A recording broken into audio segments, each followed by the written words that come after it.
I'm looking for like at least one extended grip on my collar and really a traditional stance to manipulate.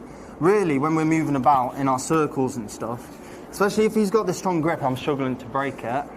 I learned this at a class where you kind of isolate the grip with your chin, right? And I'm trying to use a big extended step on my right foot to go into as close to him as possible.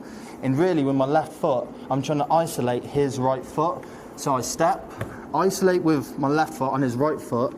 And while simultaneously doing that, I'm doing a wheeling motion and falling to the floor to use that momentum of my body weight in conjunction with my arms to hopefully get his ass to grass. So we're moving around a bit. I will isolate, step, catch the foot, fall, and hopefully get the hip on. Oh.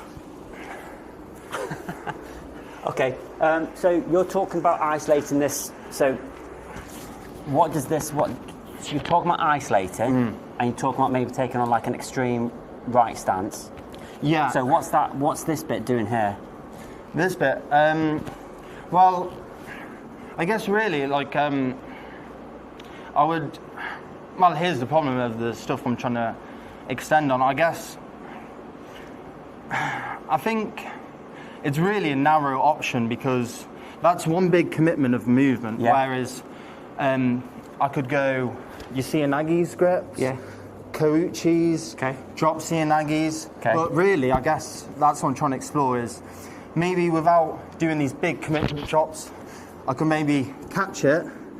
You have to re-step or something to get rid of that foot, and then maybe go for these inner trips and stuff. That's really, I guess that's my problem. My biggest problem is grip fighting and getting rid of these grips. So instead of, whether it's a flawed logic, instead of getting rid of the grips, I try and keep the grips and use them to my advantage. Yeah, no, I like that. Okay, so in terms of here, where you're talking about having this extreme grip and then you lock it. Yeah. Okay, so if we're here, see if you can see.